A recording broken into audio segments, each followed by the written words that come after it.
All right, class. First off, as always, good day. I'm glad you're here. Today, we are going to be going over the Harlem Renaissance. We're going to be talking about how basically Harlem came to be, and then how the arts in Harlem Renaissance, the literature, music, stage performances, and artwork itself, changed America and changed the way people see, or I should say, saw the African American culture. Okay. So let's go ahead and get started. All right, so here is your warm-up picture. So the first question asks you um, basically to analyze this picture and tell me what is going on in this picture. All right. The second question asks you, what do you think this artist, or how do you think this artist is trying to depict Harlem in the 1920s? So look at it, analyze the picture, look at the people, their expressions, and things like that. What's happening here? And tell me, what do you think this artist is trying to say? Okay. So pause the video, write your response, because we're moving on in three, two, one. All right. So the Harlem Renaissance, this is the movement that started in Harlem, New York. It was a social and artistic explosion that spread throughout the country. Okay. Now, it really gained traction in the 1920s, but some people, some historians believe that it started as early as the late 1910s, but it was really the 1920s when it really exploded and really caught on fire. And it didn't stop really until the 1930s, the mid 1930s. Now, this was also known as a time of the golden age in African American culture, and it was expressed in four stages. One, literature, which is books, poetry, things like that. Second stage, music. Then next one, stage performances, plays, acting in movies, things like that. And the last one is art, physical art, painting, sculptures, things like that. Okay. Now, really quickly about Harlem. Originally, it was meant to be an upper class white neighborhood in the 1880s. So these guys who made the homes, the contractors, they started building these apartment buildings and homes and things like that. They started building like crazy. Thing is, they built so much so quick and really too fast that a lot of those places remained empty. Nobody moved in really, and it took some time. But by the 1900s, few middle class African American families started moving into Harlem, and they would tell their friends, "Hey, this is a great place. This is a great neighborhood. Everything's so nice." Problem is, there were some white people who lived in Harlem who didn't like that African Americans were moving in, so they tried to have them um, removed. Here's the problem: you can't do that, unless they're doing something drastic. Um, they're destroying the neighborhood. They're like setting fire to the neighborhood. Things like that, tearing up the roads. You know, um, they can't really do anything. You know, so the African American people basically stayed there. And the thing is, they were good people. They were hardworking people. You know, so it's not like they were just home all day, just being obnoxious, being loud, doing who knows what to people's homes and other people's property, doing things to the neighborhood. No, they were out there, they were working, they came home, they enjoyed the weekend, went to parks, things like that. So what ended up happening is the white people actually left. Okay. Now in the 1910s, W.E.B. Du Bois basically was in charge of this great migration from the South. He basically told African Americans, "Hey, look at you're being treated like crap down there, right? You got the KKK on you. You got resistance. Every time you try to go vote, you got people there stopping you. You're only allowed to vote at certain times, certain places. There's always something that happens. Your work, you're treated like crap. So come up north. You know, so some African Americans did, and also some natural disasters, flooding, hurricanes, stuff like that. It made people go, you know what? Instead of rebuilding this house from the ground up, we might as well just move. And that's what some did. They moved up north. Um, and the thing is, there were jobs available. Factory owners love, African Americans, migration, either from immigrants or citizens, because again, that's cheap labor, and that's what those factory owners want: cheap labor. Okay. So here's my question, their first question to you. If Harlem had filled their buildings with white residents, let's say all those buildings, all those rooms were filled, do you think African Americans would have gathered in one place, like the Italians did, the Chinese did? That's again, if you remember, that's why we have Little Chinatown, Little Italy. Those cultures basically took a section of a city, and they claimed it their own. So all the people who were more or less Italian, who were Chinese. They all lived in that little area. Same thing with Italy and the Middle East and things like that. Do you think they would have done the same thing, or do you think they would have just been like scattered? Hey, if I can find a home over here, I'll live over there, even if it is in the Italian part, even if it is in the outskirts of New York, whatever. That they would just live someplace, or do you think they would gather up? What do you think? Okay, so the writing prompts on the bottom or at the very bottom for you. So go ahead, write your response. Okay, pause the video because we're moving on in 3, 2, 1. All right. So when it comes to literature, the the authors of the Harlem Renaissance, they really brought a new creative and new energy to literature and poetry that was never seen before. Most stories, they start this way, they kind of go up, as the story goes on, you get the intro, the build up, and then here comes the climax, the problem, and then at the top point, they solve the problem, and then the story goes down. Typical, right? These stories, however, had more of a pop, more boom things to it, little twists and turns, and, just the language they used was um, more attention getting and more, feeling towards it. So some of the greatest authors and poets at this time came from Harlem. One guy in particular was above them all, and that was Langston Hughes. That guy you see with the slick back hair and the mustache right here. Um, One of his most famous book is The Weary Blues in 1926. The next top person from this time was Zora Neale Hurston. She wrote Jonah's Gourd Vine in 1934, and that's a picture of her up on top you see there. Other authors and poets, Claude McKay, County Cullen, and James Weldon Johnson. These guys were the next good ones, but Langston Hughes, Zora Hurston, top two. Okay. All right, so now we come to one of my favorite topics, music. Okay. Now, jazz was the sound that just bam came out of Harlem. If anything people remember about the Roaring Twenties and the Harlem Renaissance, it's the music, the jazz. Unlike anything ever heard before, had so much energy, so much pop, so much feeling and emotion into it that not only did it attract the black audience, it attracted white audience people too. They were like, "Wow, what is this?" And they started listening to it and just, "Hey, this is man, this is feeling it, man. This wow." You know. And some of the greatest musicians came from this time. The guy you see with the trumpet there, that is Louis Armstrong. The guy next to him, that is Duke Ellington. That is one of the best bandstand people, conductors like of all time. He was amazing. That lady you see at the bottom, that's Bessie Smith. Bessie Smith had some oomph to her, and that woman could sing. And then lastly, if you want to add just one more person, Fats Waller. Fats Waller was a great singer and put a lot of oomph and feeling into his music.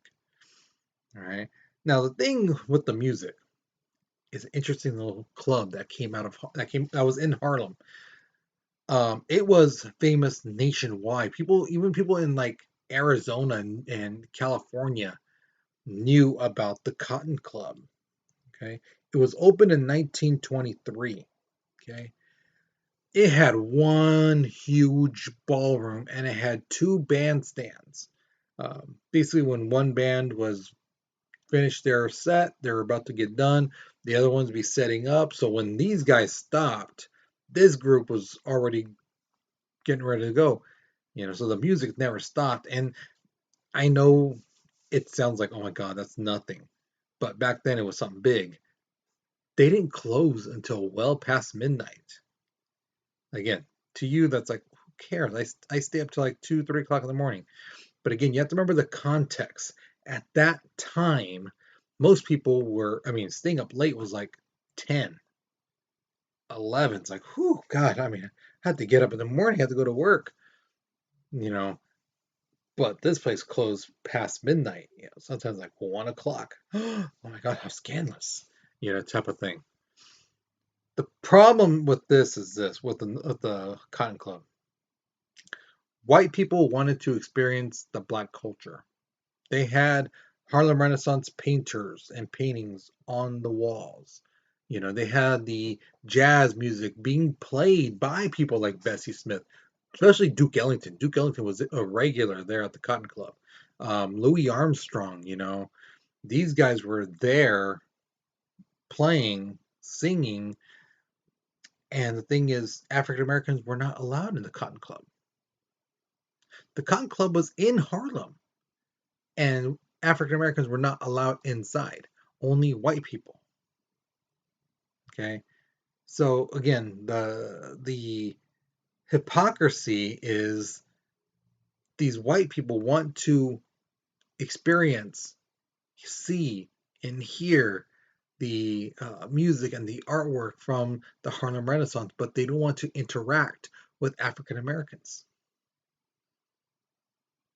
It's really weird. It should give you an idea of how these people saw the world. We want that music, we want that artwork, but we don't want to mingle with you. We don't really want to know you.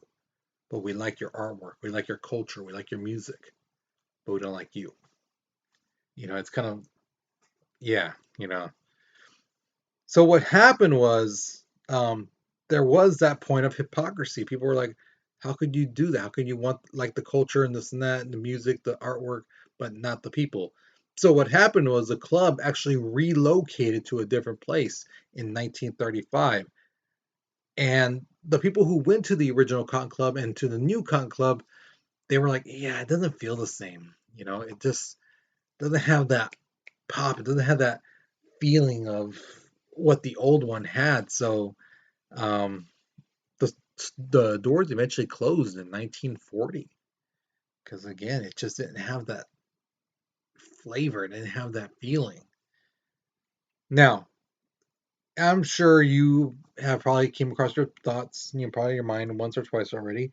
But if some African Americans saw this Cotton Club as offensive, they saw it as like, well, it's a racist place.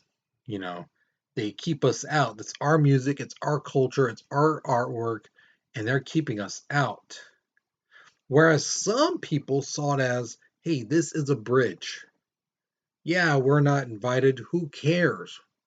Do you really want to mingle with them? And also they are appreciating our artwork, our music. So there's something that's tying us both together. That's something we could talk about. And hopefully, as time goes on, we can find other common things that we have together and be one. So some looked at the positive of it, some looked at it as simply a negative. Now, for this question number 2, what I'm going to be asking you to do is to pause this video, find on YouTube Louis Armstrong Wonderful World, and I want you to listen to it. Don't listen to, Brother Is, because he does a rendition of it. listen to Louis Armstrong's original Wonderful World. Okay, it's like 2.5 minutes. The song is very short, but it's such a beautiful song. Listen to it, right? If you want to find the ones with the lyrics on it, fine, do that. But listen to it completely, and at the very end, come back and write your response. What did you like about the song? What didn't you like about it? Did any memories or thoughts go through your head? If so, tell me about it.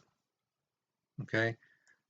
Um, but try to be somewhere where it's quiet. Try to be somewhere where you can hear it and just like close your eyes and listen to it. Okay. So if you are somewhere where there's like people screaming and just people talking, being loud, try to put some earbuds in and try to listen to it. Okay. So that's your assignment for this one. I can't really play it on here because again, I don't own the rights to that song, and YouTube will be like, hey, you don't own the rights to that, and then I can't publish this video. Okay, so find the song on YouTube. Okay, if you have it on your device already, awesome. But go on YouTube, put in "Wonderful World" by Louis Armstrong, give it a listen. Okay, so pause the video because we're moving on in 3, 2, 1. All right, for stage performance, this is like acting. This is people acting on plays and movies, things like that. All right, now they brought a brand new breath of fresh air to stage performance during this time. Excuse me. Black actors could now appear in various stages of acting. Dramas, musicals. They could be the lead in the musicals. Um, the uh, mysteries and things like that, and not stereotypical roles. Some of these African American actors who started off, they had to be that little happy dancing guy, or they had to be like the dumb-witted one, oh sir, I had no idea. And the thing is, that's not how they were, but in the movie they try to make them seem like they were the joke. They were oh gosh, they're so dumb, type of thing. And it's like, no, they weren't. But again, in movies and in plays, they try to depict them that way.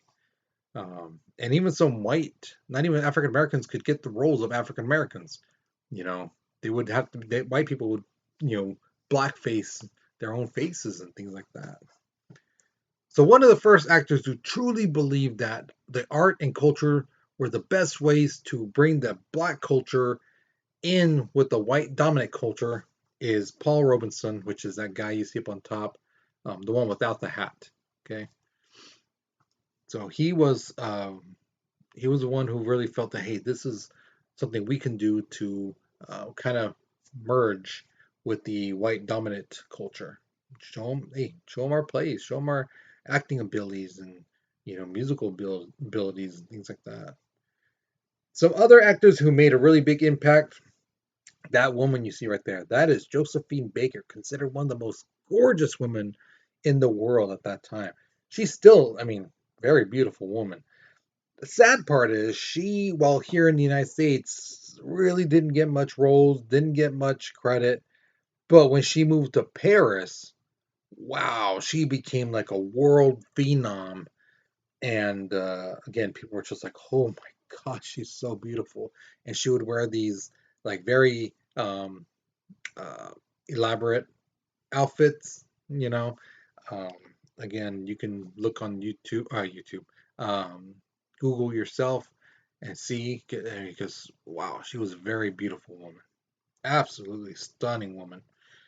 Um, but again, the United States people will be like, well, she's one of us, she's American, and it's like, what? Wait, you guys didn't even give her a chance, you know?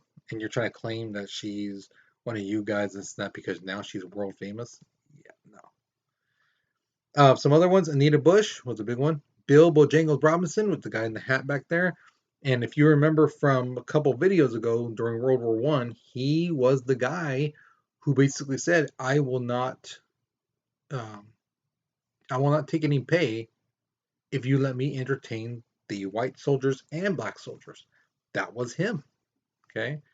Bill Pickett and Clarence Muse, just to round out a couple other famous actors at that time. All right, so going back to the Cotton Club, if you were an African American back in the 1920s and 30s, do you think you would see the Cotton Club as a racist place or a place that is advocating, advancing the African American culture in America? What do you think? If you were at that time in their shoes, would you see it as a racist place or as, hey, this place is saying that African American music is good, that African American art is something, and it's pushing, in a sense, people to appreciate it? What do you think? So pause the video, write your response, okay, because we're moving on in three, two, one. Now, when it comes to art, physical art, there were a lot of painters and sculptors. But here's the thing: African Americans could not go into the three stages things of art. They were not allowed in art school. Right? There are schools where people learn how to paint, how to sculpture, how to do things like that. They weren't allowed. Also, they weren't allowed in galleries, art galleries. This is where somebody, a famous painter, would bring out their artwork, them and maybe some other people too, depending how much work that the headliner had. And then they would show it off, and people would bid on them, buy them, or just even just admire them and look at them and analyze them. They weren't even allowed to do that. And even things even made worse, African Americans were not allowed in museums. They could not look at Rembrandt's, drawings and things like that. They could not look at Da Vinci. They couldn't look at some of the greatest painters before their time and look how they painted, analyze it, and things like that. They couldn't do that. So they had to learn art on their own. They had to buy books. Um, they had to learn how to do it themselves. One of the most famous Harlem Renaissance painters is this man named Aaron Douglas. That's the guy in the glasses right there. He is known as the father of Black American art. Okay. The woman you see there on the side, that is Lois Jones.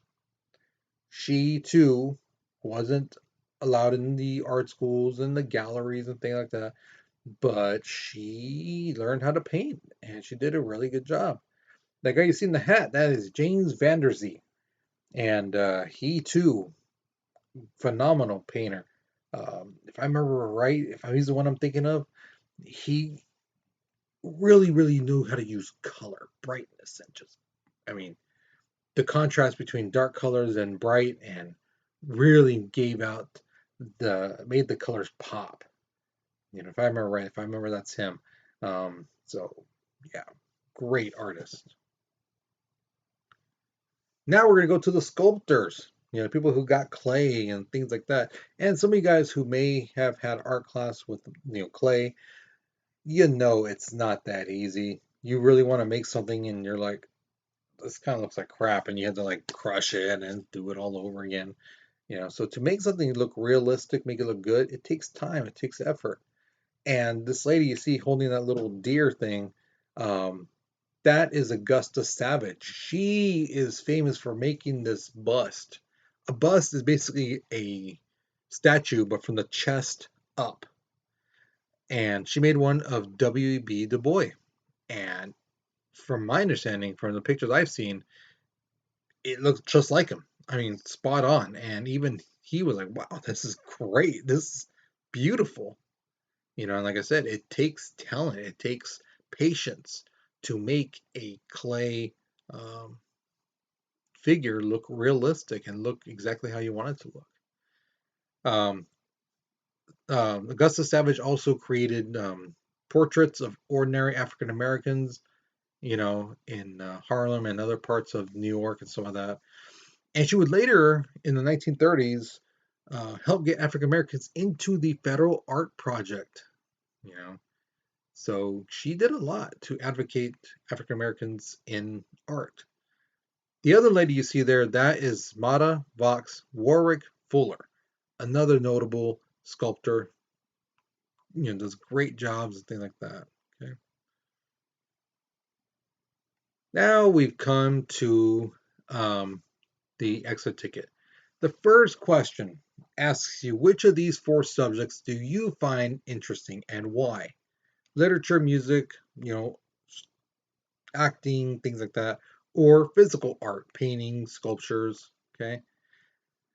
And the second question asks you, it is said that a large part of music these days gets its origin from jazz.